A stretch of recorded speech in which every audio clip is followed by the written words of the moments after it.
Einen schönen guten Abend und ganz herzlichen Dank für die Einladung, am heutigen Webinar teilnehmen zu dürfen. Ich bin Historiker, wie gesagt, wie man an meinem Akzent hört, kein Südtiroler, sondern komme gebürtig vom Niederrhein, habe lange Zeit in Irland verbracht, aber bin extrem fasziniert von der Südtiroler Geschichte.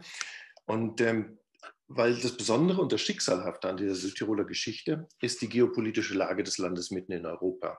Sie ist sozusagen, wie Kollege Rolf Steininger immer sagt, ein Brennglas europäischer Geschichte oder wie Dr. Ebner gerade sagt, ein kleines Europa.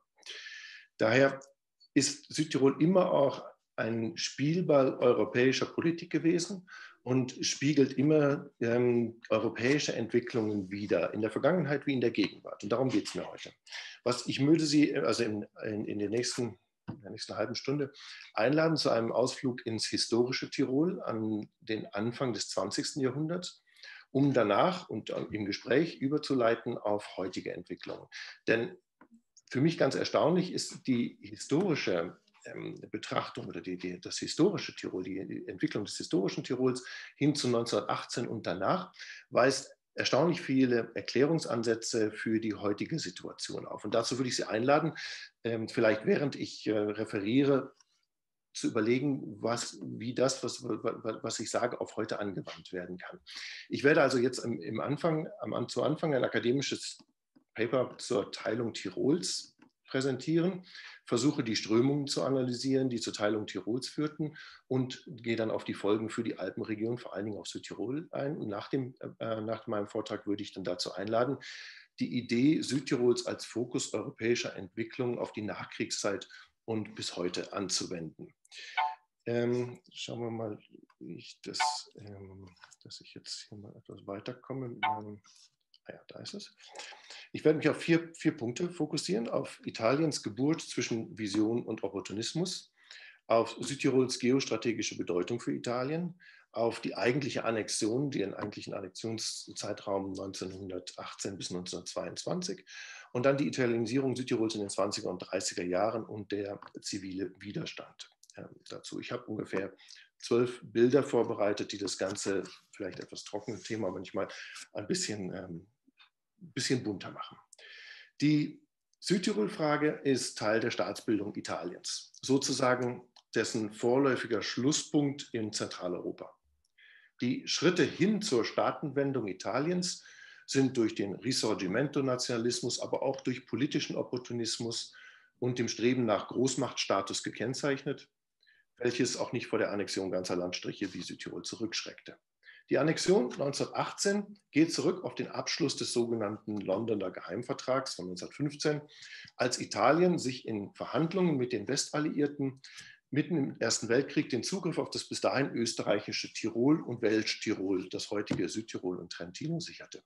Im Gegenzug für einen Eintritt in den Krieg auf Seiten der Alliierten und gegen das Deutsche Reich und Österreich.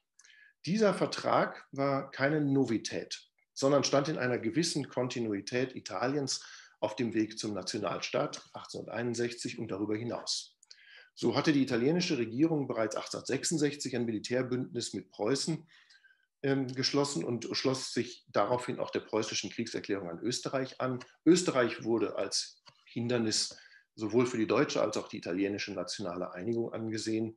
Mazzini sprach damals auch bereits von einigen tausend Deutschsprachigen, die im Norden Italiens dieser nationalen Einigung Italiens im Wege stünden.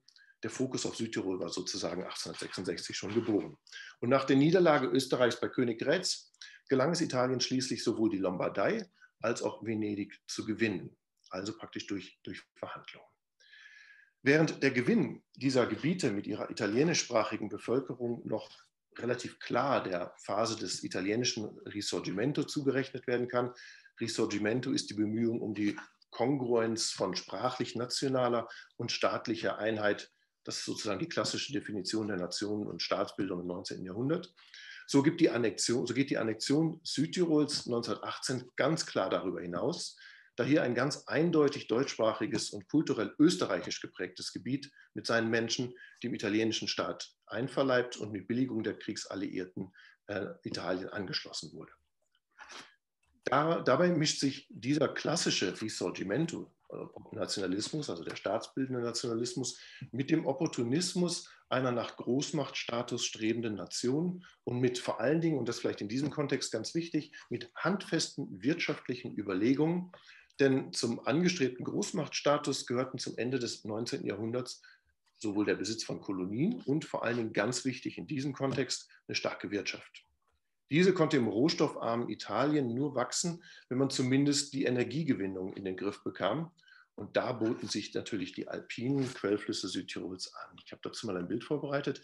Die Flüsse im Alpenraum und im nördlichen Italien, das Sie oben sehen, und die Flüsse in Südtirol. Also Südtirol ist, wie wir alle wissen, reich an Wasserkraft. Etsch und Eisack und die beiden Zuflüsse und die vielen Zuflüsse lassen sich zur Energiegewinnung ideal nutzen. Der Alpenhauptkamm trennt die regionalen Wasserströme in nach Norden und Süden fließende Gewässer. Und wie sehr auch dieses wirtschaftliche Argument Teil der nationalistischen Sichtweise war in Italien, wird schon bald nach der erzwungenen Angliederung Südtirols an Italien sichtbar. Schon bald nach 1920 und vor allen Dingen im Zuge der faschistischen Industrialisierungspolitik setzt ein massiver Ausbau an Wasserkraft ein. Der Ausbau der Wasserkraft wäre wahrscheinlich am Fuße der Alpen genauso möglich gewesen und wahrscheinlich für die lombardisch-venezianischen Industriezentren auch noch wirtschaftlicher. Aber der Faktor Wasserkraft in Verbindung mit der nationalistischen Ideologie wurde zur unschlagbaren Kombination unter dem Gesichtspunkt der Verteidigung der wichtigen Ressource. Was man besitzt und was man an seiner Quelle besitzt, kann man leichter verteidigen. Die Wasserkraft zur Energiegewinnung allein war nicht Grund genug zur Annexion. Von strategischer Bedeutung war, wie eben schon gesagt, die Oberläufe der Flüsse zu besitzen bis zu ihrer Quelle, wenn man an den Unterläufen hydroelektrische Energie produzieren wollte, um sich ein gewisses Maß an wirtschaftlicher Autarkie sichern zu können, Abschottung von anderen Ländern Europas, vor allen Dingen von Österreich in dem Falle. Auf einen nationalistisch-wirtschaftspolitischen Nenner gebracht, wenn Italien den ganzen Fluss von der Quelle bis zur Mündung besaß, war es durch keinen nördlichen Nachbarn mehr erpressbar. Und die sich anbahnende industrielle Entwicklung von Turin über Mailand bis Bologna und Venedig konnte mit den im Überfluss in Südtirol vorhandenen Energieressourcen nachhaltig garantiert werden. So groß war der Drang zu wirtschaftlicher Prosperität, dass Italien das Grundprinzip des Risorgimento, also die Zusammengehörigkeit von Nationen auf der Basis der gemeinsamen Sprache, am Beispiel Südtirol klar verletzte und mit den scheinwissenschaftlichen Studien kaschierte, die Teil eines nationalistischen Diskurses war, die komme ich auch gleich nochmal zurück, der sowohl von deutschsprachiger als auch von italienischer Seite seit der Jahrhundertwende erbittert geführt wurde. Gerade in Tirol, an der Nahtstelle zwischen der deutsch- und italienischsprachigen Welt, vernahm man schon seit der Mitte des 19. Jahrhunderts die lockenden Rufe der Deutschnationalisten, die die Grenze zu Italien gern noch weiter südlich als Ala gesehen hätten, und von Vertretern der italienischen Irredenta, die nicht nur das größtenteils italienisch sprechende Welsch-Tirol für sich reklamierten, sondern die Grenzen des Königreiches gern oben am Brenner gesehen hätten. Diese gegenseitigen Ansprüche verschärften sich im ausgehenden 19. und frühen 20. Jahrhundert drastisch und waren bestimmt für den Ausgang des Ersten Weltkrieges. Dabei waren es aber nicht nur diese ideologisch-nationalistisch-romantischen Gedanken, die Südtirol für Italien sehr schmackhaft machten. Der Brennerpass als symbolischer Grenzpunkt markierte seit Jahrhunderten, wenn nicht Jahrtausenden, den Hauptübergang des Handels über die Alpen von Nord- nach Südeuropa und umgekehrt. Den Brenner politisch kontrollieren zu können, bedeutete daher immer auch, mehr als nur am Durchfluss von Waren zu partizipieren. Es bedeutete Kontrolle über Im- und Exporte ausüben zu können. Letztlich war der Brenner ein politisches Faustpfand im internationalen Handel. Massive Festungsanlagen von Innsbruck entlang der Brennerstraße bis nach Sterzing hinunter zeugen bis heute vom Versuch, Warenströme, Armeen, aber auch intellektuellen Austausch zu kontrollieren.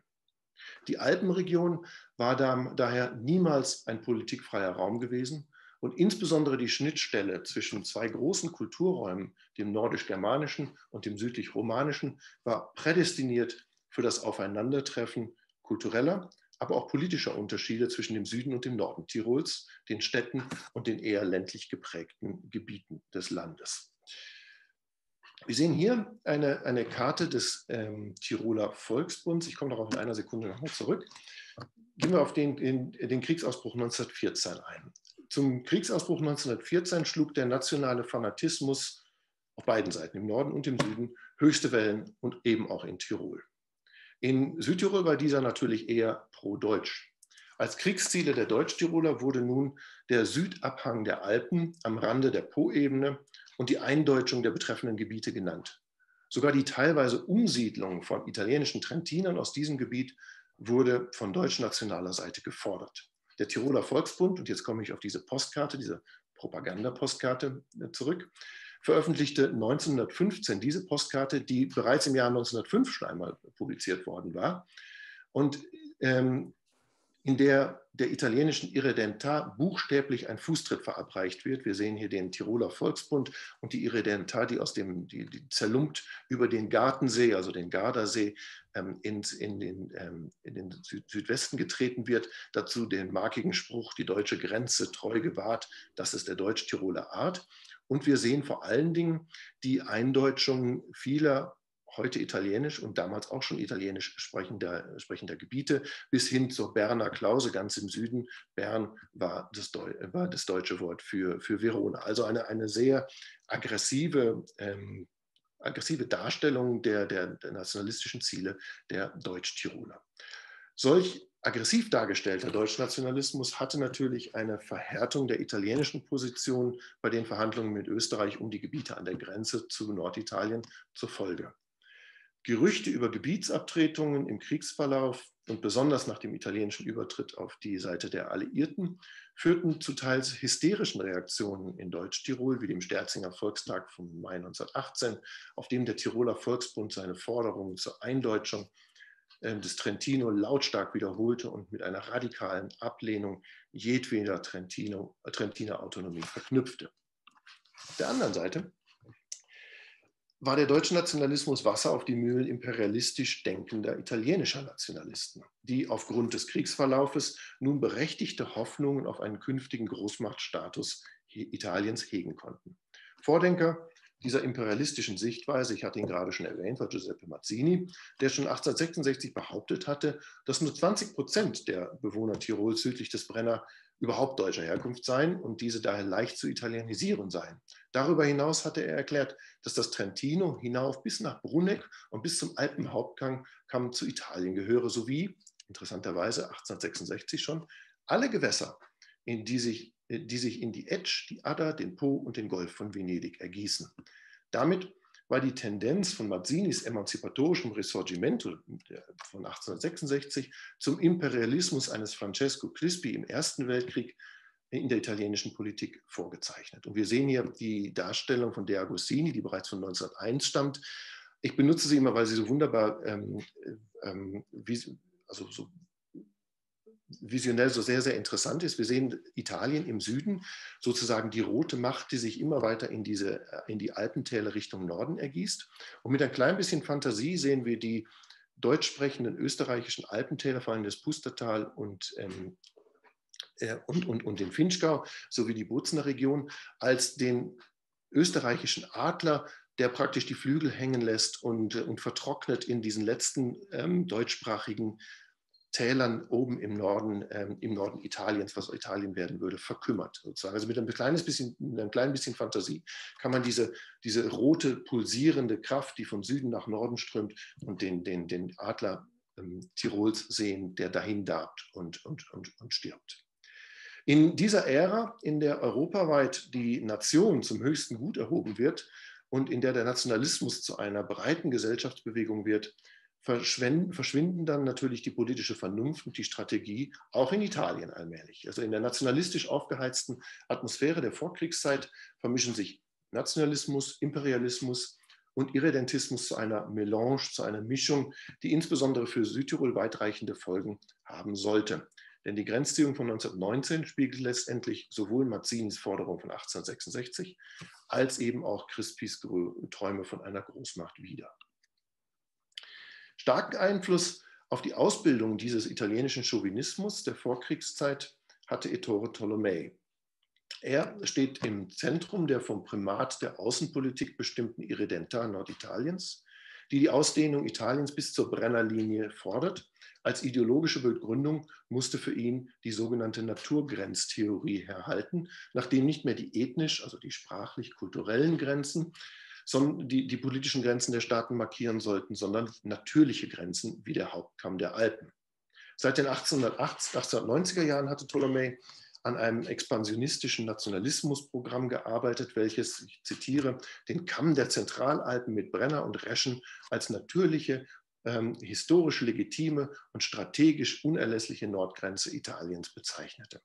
Diese orographische Grenze definiert dann natürlich ebenfalls die alpine Wasserscheide, denn südlich dieser flossen alle Flüsse nach Süden. Womit wir hier wieder bei der Verbindung von nationalistischen Visionen und handfesten wirtschaftlichen und pragmatischen Überlegungen zur Expansion Italiens angelangt werden.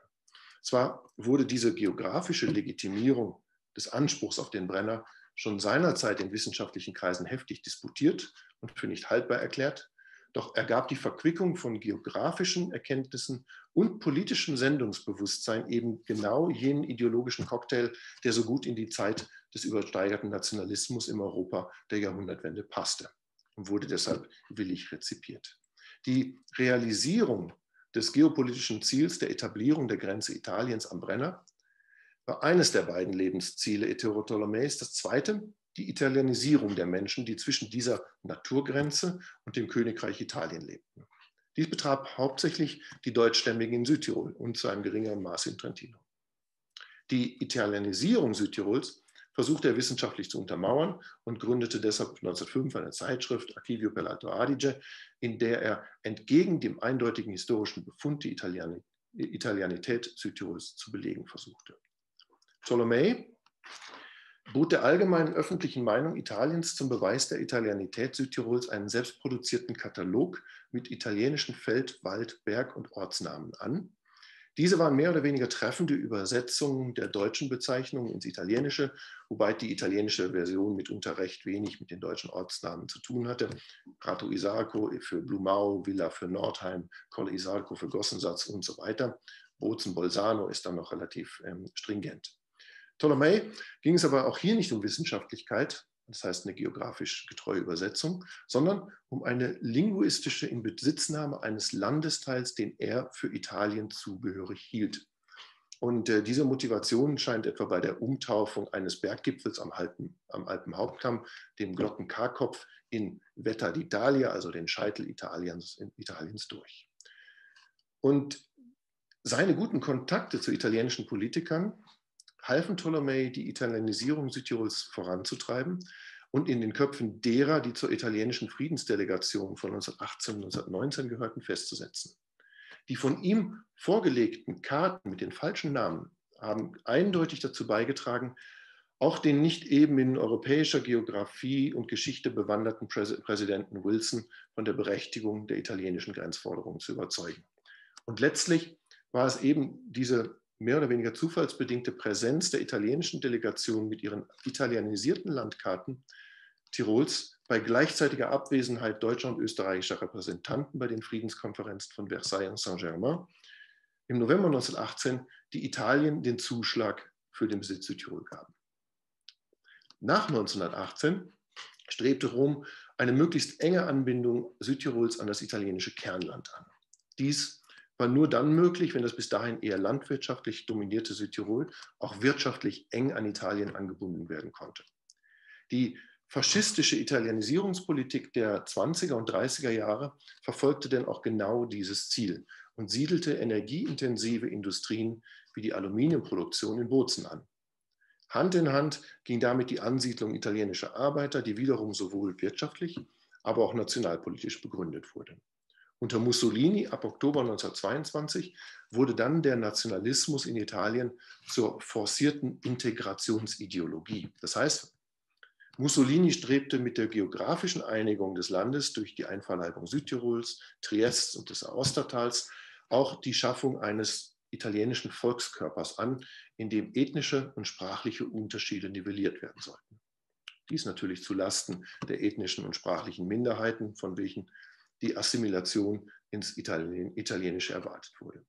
Der Faschismus wird somit zur Südtirol unterdrückenden Ideologie, die italienweit zur Vollendung des italienischen Risorgimento, also der italienischen Einigung, stilisiert wurde. Was Südtirol von Mussolini zu erwarten hatte, wurde jedoch schon im Vorfeld seiner Machtübernahme deutlich. Bereits im April 1921 hatten die Ereignisse um den sogenannten Blutsonntag in Bozen die Vorgehensweise der Faschisten deutlich werden lassen. Ich habe ja ein zeitgenössisches Foto, nicht ganz scharf, aber umso ausdrucksstärker, finde ich. Im April 1921 überfielen sie in Bozen einen Trachtenumzug deutschsprachiger Südtiroler, die die Eröffnung der Bozener Messe begingen. Wiewohl die Sicherheitskräfte bereits im Vorfeld von den geplanten Ausschreitungen wussten, unternahmen sie nichts, um die 280 anreisenden Faschisten aus Altitalien und die 120 Bozener politischen Hooligans zurückzuhalten. Diese traktierten dann die Teilnehmer des Trachtenumzugs mit Holzknüppeln, schossen mit Pistolen, warfen Handgranaten in die Menge. Und es grenzte an ein Wunder, dass nur eine einzige Person getötet wurde. Der Tote jedoch, der Marlinger Lehrer Franz Innerhofer, wurde durch seinen Tod zur Märtyrergestalt für das unterdrückte Deutsch-Südtirol. 50 weitere Personen wurden verletzt. Die Mittäterschaft der italienischen Sicherheitskräfte am Blutsonntag 1921 ging so weit, dass sie die randalierenden Faschisten nach der Bluttat zum Bahnhof geleiteten, um ihnen die ungestörte Heimfahrt zu ermöglichen. Der Ablauf der Ereignisse dieses Blutsonntags bezeugte, dass die Faschisten zunehmend die Macht in Italien gewannen und auch in Südtirol und die bürgerlichen Kräfte sowie die staatlichen Ordnungshüter scheinbar kampflos zurückwichen. Die Demonstration im April 1921, die deutlich aufzeigte, dass eine komplette ethnische Minderheit dem politischen Terror schutzlos ausgeliefert war, bedeutete die Bankrotterklärung des vorfaschistischen und für Südtirol bis dahin sehr liberalen politischen Systems in Italien. Mussolini nutzte nun den neu entdeckten politischen Spielraum weitlich aus. Bereits im April 1922, also noch vor der eigentlichen Machtübernahme in Rom, hatten die Faschisten erneut Südtirol im Fadenkreuz ihrer Aktivitäten, als sie in Trient am 6. April ein Aktionsprogramm verabschiedeten, in dem sie die schnellstmögliche Einführung der italienischen Gesetzgebung forderten, verbunden mit der Abschaffung jeglicher Gesetzgebung und Verwaltungsautonomie für Südtirol. Darüber hinaus sollte Südtirol Teil der Einheitsprovinz für die gesamte Venetia Tridentina werden.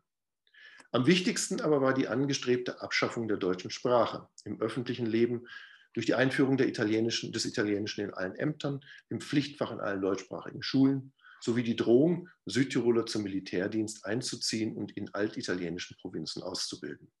Die angestrebte Auflösung von politischen und politisch-sportlichen Vereinen, die irredentistische Züge verfolgten, kam der angestrebten Abschaffung aller deutsch-Südtiroler Vereine nahe. Bereits die Benutzung des Deutschen konnte als irredentistisch angesehen werden und war somit der Sprache ausgeliefert. Ich würde jetzt nicht von Ihnen verlangen, dass Sie die ganzen 32 Punkte dieser Provvedimento per Alto Adige lesen.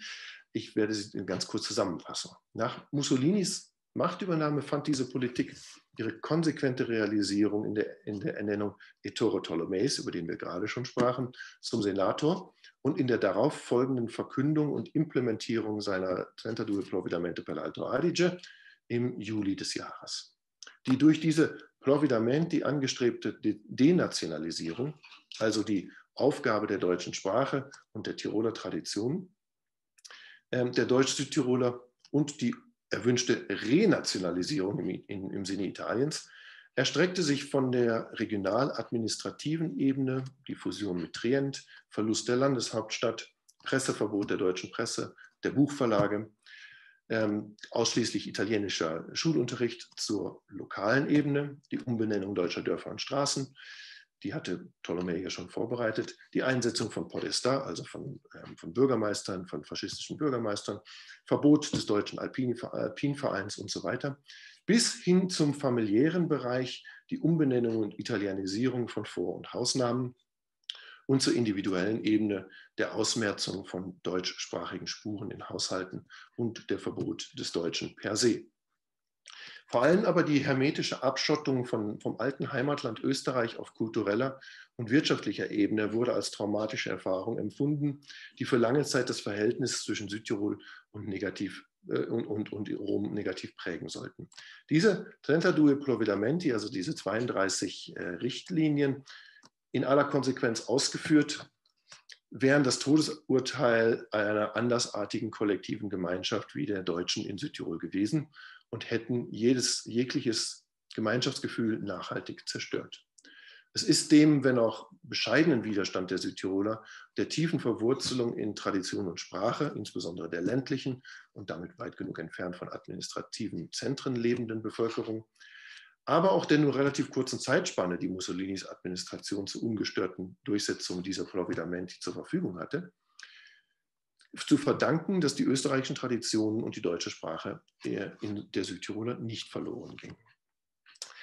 Mussolinis Politik der Entnationalisierung wurde von der deutschsprachigen Bevölkerung Südtirols nicht widerspruchslos hingenommen.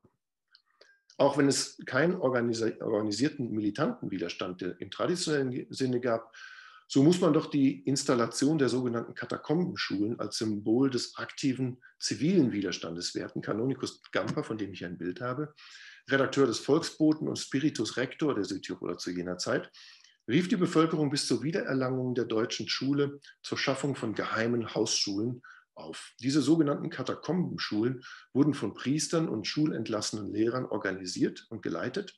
Schulmaterial wurde über die Berge aus Österreich und Deutschland eingeschmuggelt in Rucksäcken und auf abenteuerlichen Pfaden. Die Schmuggelei wurde meist von den Mitgliedern deutsch-nationaler Verbände und später des Völkischen Kampfrings Südtirols übernommen.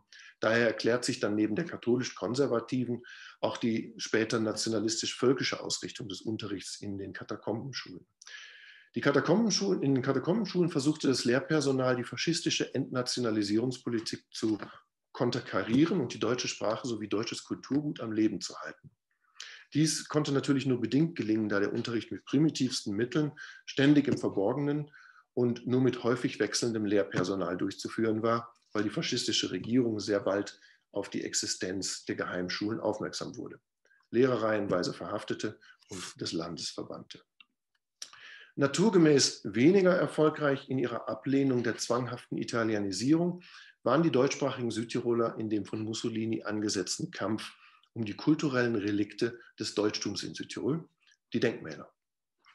Der sprachlichen Entnationalisierung und anschließenden Renationalisierung entsprechend versuchte die faschistische Regierung auch hier deutsche Spuren im öffentlichen Leben zu tilgen und mit italienischen Erinnerungsorten wiederzubesetzen.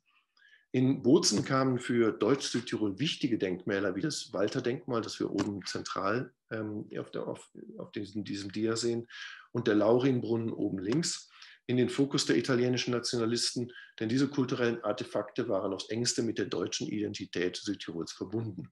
Das Denkmal Walter von der Vogelweide ist auf dem gleichnamigen Walterplatz im Zentrum Bozens, war für Deutsch-Südtirol das Identifikationsmerkmal für die Zugehörigkeit zum deutschsprachigen Kulturraum. Genau deshalb sollte es nach den Willen der Faschisten auch aus dem Zentrum der Stadt verschwinden und durch ein Drusus-Denkmal ersetzt werden. Drusus hatte laut Ettore Ptolemäischer Geschichtsinterpretation Bozen gegründet. Er, so sagte Ptolemä, sei der lateinische Held, der das Oberedge eroberte, um der römischen Zivilisation neue Wege zu eröffnen. Dieses Denkmal wurde nie realisiert. Walter aber wurde 1935 vom Prozess der Reinterpretation der Südtiroler Geschichte an den Rand verdrängt. Wir sehen gleich nochmal ein Bild dazu, wie das danach aussah. Aus dem gleichen Grund musste auch der sogenannte Laurinbrunnen aus dem öffentlichen Stadtbild verschwinden, der auf ihm dargestellte Kampf des mythischen Dietrich gegen den Zwergenkönig Laurin galt als Symbol der Verbundenheit der Südtiroler mit der sie umgebenden Natur. Der Brunnen stellt eine Kampfszene dar zwischen dem Germanenkönig Dietrich von Bern und dem Zwergenkönig Laurin, dem mythischen Herrscher über die ladinischen Dolomiten. Ptolemä spitzte diese Interpretation zu, sodass der Brunnen Teil des Nationalitätenkampfes in Südtirol wurde. Dietrich, so sagte er, sei der deutsche Held, der die Italiener besiege. Die Erinnerungsaussage des Brunnens demnach anti-italienisch. 1933 wurde der Brunnen von Unbekannten zerstört. Mittlerweile steht er aber wieder vor dem Lokalparlament. Neben der Errichtung von Standbildern wie dem in Weidbruck, dem sogenannten Aluminium-Duce, das wir unten im Bild sehen, der Benito Mussolini auf einem Pferd neben einem Kraftwerk zeigt, und dem Monumentalrelief am Bozener Finanzamt, das auch heute noch existiert, oben rechts auf dem Bild zu sehen, mit Mussolini auf einem Pferd, ist besonders die Errichtung der sogenannten Beinhäuser Am Reschenpass und am Brenner bei Gossensas vom symbolträchtigen Wert in diesem Krieg der Denkmäler. In diesen Beinhäusern wurden gefallene italienische Soldaten beigesetzt, die angeblich im Ersten Weltkrieg beim Kampf um Südtirol getötet worden waren. Diese sogenannten Opfer, immer wieder war von bis zu 650.000 gefallenen Soldaten, italienischen Soldaten die Rede, wurden teilweise bis in die jüngere Vergangenheit benutzt, um den italienischen Anspruch auf Südtirol zu zementieren, während die Wahrheit natürlich weit profaner war und auch sehr pietätlos. Die Frontlinie im Ersten Weltkrieg war bekannterweise 80 Kilometer südlich der Brennergrenze und die Annexion selbst Südtirols war widerstandslos verlaufen. Deswegen hatte man Gefallene exhumiert, aus dem Süden nach Norden transportiert und in den Beinhäusern zum zweiten Mal beigesetzt.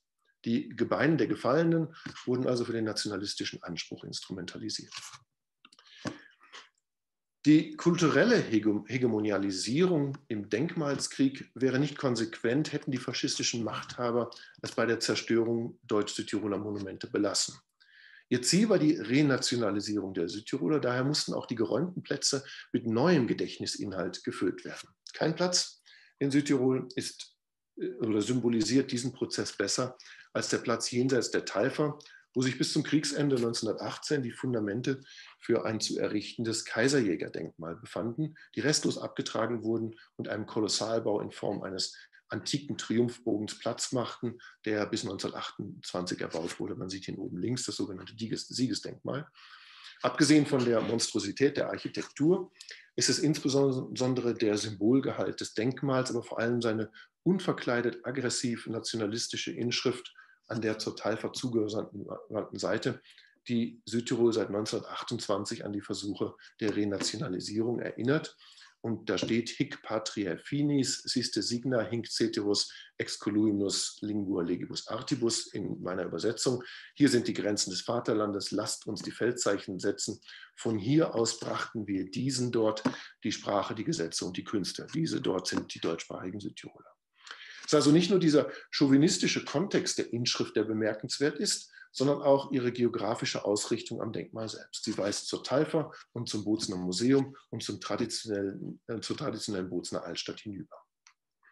Das ganze Ensemble ist daher als ein Statement der Macht der Faschisten zu verstehen, gekrönt von der Inschrift. Das zweite Bild, was man auf diesem Dia sieht, ist der Walterplatz ohne Walter, nachdem Walter von der Vogelweide den Platz räumen musste und an den Stadtrand gezogen war. Man sieht eine überlebensgroße, gewaltige Darstellung des Konterfeis von Benito Mussolini aufgehängt am heutigen Sparkassengebäude.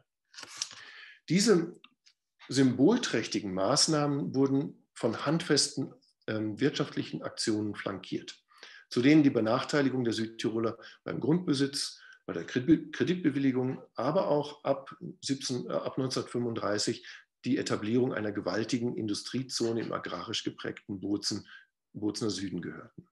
Die grundbesitzenden Bauern wurden enteignet mit sehr geringen finanziellen Beiträgen für ihre verlorenen Obstplantagen abgefunden und die Schaffung einer Industriezone, man sieht sie hier im Bild unten südlich inmitten der Obsthaine und des Weins.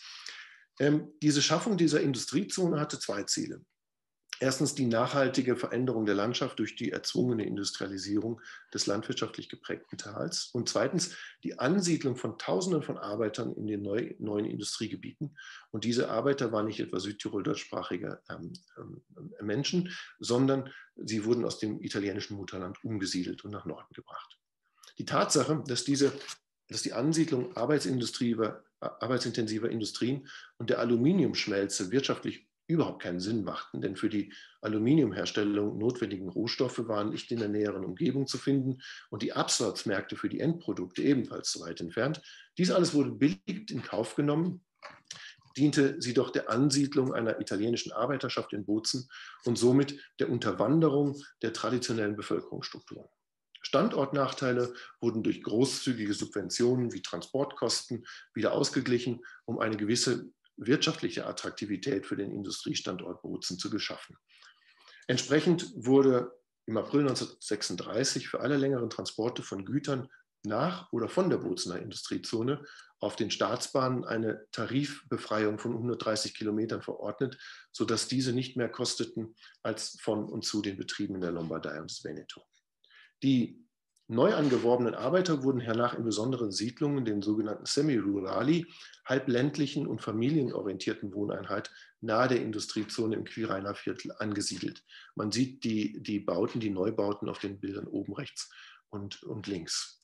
Eigene Siedlungen für die neuen Bozener Bürger und die Umgestaltung ganzer Stadtteile im faschistischen Stil waren dabei gewollte Effekte, untermauerten sie doch den Anspruch Roms auf die neue Provinz im Norden.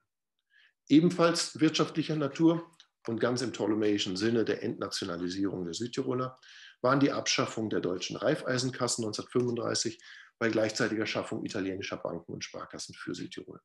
Flankiert wurden diese Maßnahmen von der Errichtung eines italienischen Radiosenders in Bozen, dem Bau der Pferderennbahn in Meran und einer Forcierung des Grunderwerbs durch italienische Kleinbauern. Ich komme langsam zum Schluss. Zusammenfassend lässt sich also sagen, dass Ptolemäus Providamente de Peralto Adige so etwas wie ein Katalog ideologisch begründeter Zerstörungswerkzeuge der Südtiroler kollektiven Identität sind, die, während sie konsequent und in voller Härte angewandt wurden, von der ethnischen Minderheit der Südtiroler nicht mehr viel übrig gelassen hätten und ihr Deutschtum rasch der Geschichte anheimgestellt hätten.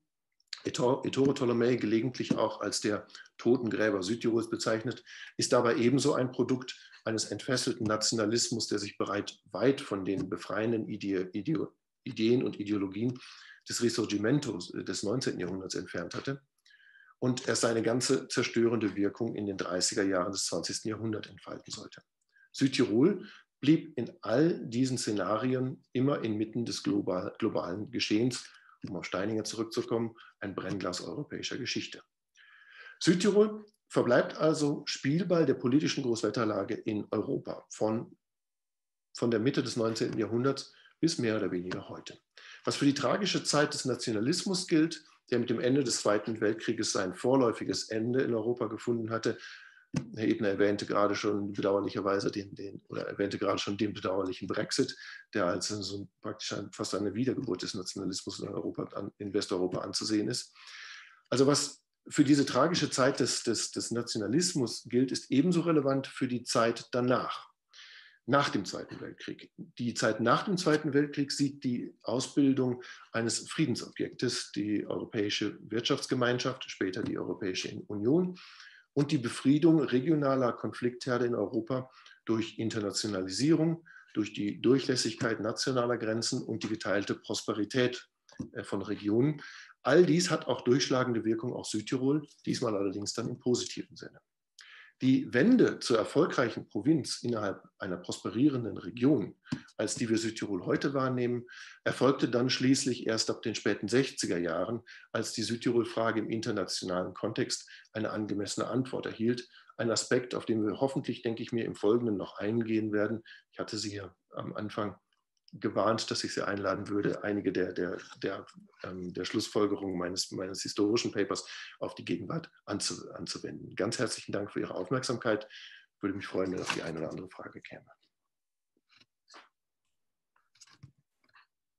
Vielen Dank für Ihren Beitrag.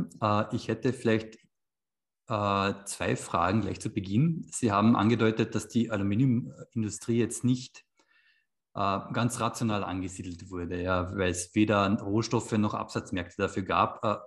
Was wäre denn was war denn der Grund, gerade mit dem Aluminium zu beginnen?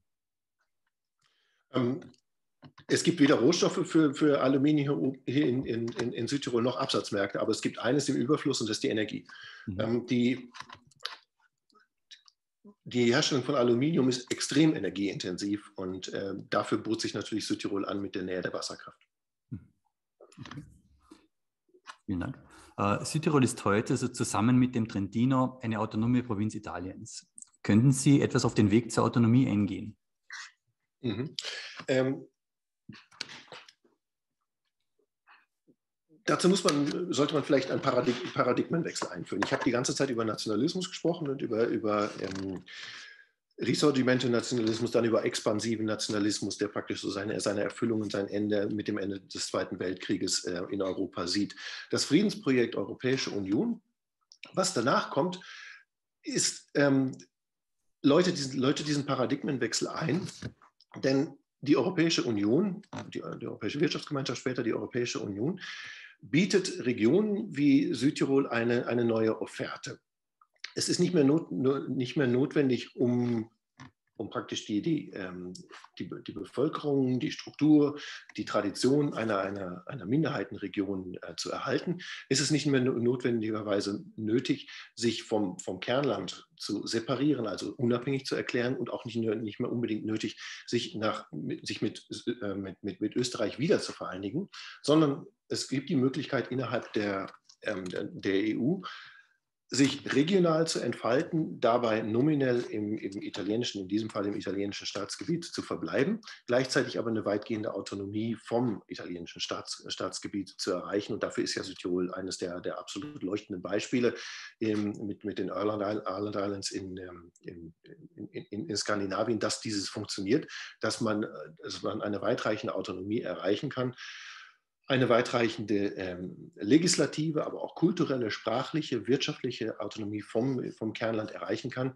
Und dies alles in einem Kontext, der Frieden, Stabilität, aber auch die Existenz nationaler Grenzen in Europa garantiert. Und dieses erstarkende Europa in den 50er, 60er, 70er Jahren ist eben der Garant dafür. Es garantiert auf der einen Seite den Nationalstaaten die Unverlässlichkeit ihrer Grenzen, auf der anderen Seite bietet sie für Minderheitenkontexte eine Befriedigung durch Internationalisierung, durch Regionalisierung an, wozu dann letztendlich natürlich auch die EVTZs und die grenzübergreifenden wirtschaftlichen regionalen Bildungen, zu der natürlich auch Südtirol und die Europaregion gehören, zählen. Mit anderen Worten, es gibt sozusagen den dritten Weg, der zur Befriedung führt und der letztendlich einen Gewinn für alle beteiligten Seiten darstellt. Und da ist Südtirol einfach ein fantastisches Beispiel dafür, für den Wandel von historischem Nationalismus zum modernen Regionalismus in Europa im Kontext eines friedlichen Europa. Okay, vielen Dank. Auffallend ist die starke Verankerung der Minderheitenrechte in Südtirol, sowohl am Papier als auch in der Praxis. Können Sie das vielleicht für das Publikum kurz zusammenfassen? Was bedeutet das? Ja, wie gerade schon, ich hatte gerade schon Irland und Südtirol erwähnt, sozusagen als Blaupausen für erfolgreiche Konfliktlösung von Minderheitenfragen in Europa, aber auch weit darüber hinaus. Im Südtiroler Kontext ist hierbei natürlich die Partizipation an legislativen innerstaatlichen Prozessen von entscheidender Bedeutung. Das heißt, gemäß dem auch in der EU praktizierten Subsidiaritätsprinzip erlässt der Südtiroler Landtag Gesetze, die für die Provinz relevant sind, und das erlaubt der deutschsprachigen Minderheit eine weitaus gewichtigere Stimme im italienischen Kontext, als ihr zahlenmäßig eigentlich zustünde. Gleichzeitig ist es wichtig zu betonen, dass die Minderheitenrechte in Südtirol Teil einer Autonomie für alle in Südtirol lebenden Bevölkerungsgruppen ist, deutschsprachige Italiener und Ladiner. Aber der Proporz in Südtirol erlaubt es natürlich Deutsch- und Italienisch Sprechenden, ihre Bevölkerungsstärke entsprechend repräsentativ im öffentlichen Leben vertreten zu sehen. Für Ladiner gelten dann immer noch Sonderrechte. Historisch und im internationalen Kontext gesehen ist die Autonomie natürlich der Versuch, das Unrecht der Spaltung von 1918 und der nicht erfolgten Wiedervereinigung mit Österreich nach 1945 wieder gut zu machen. Schon 1946 war ja der Druck auf Italien, vor allen Dingen von amerikanischer und britischer Seite, sehr groß, den Südtirolern Sonderrechte in Italien einzuräumen. Und die militanten Proteste und die Attentate der späten 50er, 60er und 70er Jahre zusammen mit den internationalen Bemühungen führten dann in den späten 60er Jahren zu ernsthaften Verhandlungen Italiens mit Österreich, mit globaler Involvierung, nicht zuletzt auch vor der UNO. Also die Minderheitenrechte sind um das ganz kurz zusammenzufassen, erkämpft und verhandelt. Und in diesem dualen Weg erklärt sich praktisch mit internationaler Beteiligung das Erfolgsrezept Südtirol. Okay. Ein weiteres Erfolgsrezept ist sicher auch die Europaregion Tirol, Südtirol, Trentino, die 1998 gegründet wurde, mit dem Ziel, staatsgrenzenüberschreitende Zusammenarbeit des seit eben 1918 getrennten Tiroler Landesteile zu fördern. Welches Resümee könnte man nach knapp 25 Jahren darüber ziehen? Ich hatte gerade schon erwähnt, dass Europa darauf fußt, dass die Nationalstaatsgrenzen in Europa garantiert sind. Jedes beitretende Land braucht sich also um seine Grenzen keine Sorgen zu machen. Es gab eine einzige Ausnahme, das war die Wiedervereinigung Deutschlands, wo sich die Grenzen der EU nach dem Beitritt eines Landes verändert hatten. Aber sonst sind die Grenzen halt eben fixiert. Europa versucht aber gleichzeitig, diese Grenzen transparent und durchlässig zu machen und unterstützt seit 1980, seit dem Madrider Abkommen, aber vor allen Dingen seit den 90er Jahren, die Etablierung von grenzübergreifenden Regionen, die teilweise sehr ähnliche Probleme oder teilweise sehr ähnliche Interessen haben. Es gibt eine ganze Reihe von Europaregionen in Europa, also mehrere Dutzend. Meiner Meinung nach ist aber keine so politisch und von regionalen Interessen motiviert wie die Europaregion Tirol. Alle Beteiligten in dieser Europaregion Tirol, das sind also das zu Österreich gehörende Tirol, Südtirol und das Trentino, haben die Möglichkeit genutzt, die grenzüberschreitende wirtschaftliche Zusammenarbeit auch politisch zu nutzen. Manchmal ist schon das Bild eines Regionalstaates Tirol bemüht worden, was natürlich ein bisschen zu weit geht, zumal die Region nach Jahren der Hochkonjunktur auch verschiedene Ereignisse auf verschiedene Ereignisse reagieren mussten, wo die Regionen eigentlich nicht reagieren konnten, wo es den Nationalstaat brauchte zu reagieren. Ich erwähne nur 9/11 2001 oder die Bankenkrise 2008, die Migrantenkrise 2015 oder jüngst die Corona-Krise. Die haben die Regionen in die Schranken gewiesen, aber gleichzeitig zeigt insbesondere das Beispiel der Europaregion Tirol, dass die Interessen aller drei an dieser Region beteiligten Gebiete zu einer sehr starken wirtschaftlichen, aber vor allen Dingen auch politischen Kohärenz geführt haben, die in Europa spürbar ist und die Region sehr, sehr stark werden lassen und für die Bevölkerung und für die Region handfeste wirtschaftliche und wirtschaftliche Vorteile gebracht haben. Da musste man vielleicht einiges noch zu erwähnen, am Beispiel der Europaregion Tirol lässt sich auch sehen, dass diese sehr emanzipierten Europaregionen, insbesondere die Europaregion Tirol, teilweise das Unbehagen natürlich auch der Hauptstädte hervorruft. Also in einer sehr interessanten Allianz zwischen Wien und Rom hat man sowohl in Wien als auch in Rom teilweise schon ein bisschen durch die Nase gerümpft, angesichts der Emanzipationsversuche der Europaregion Tirol, weil man die Grenzen der nationalen Gesetzgebung in Wien und in Rom auch schon bedroht sah und das Gefühl hatte, man emanzipiert sich zu sehr, da entsteht ein Regionalstaat Tirol, den man natürlich vermeiden möchte.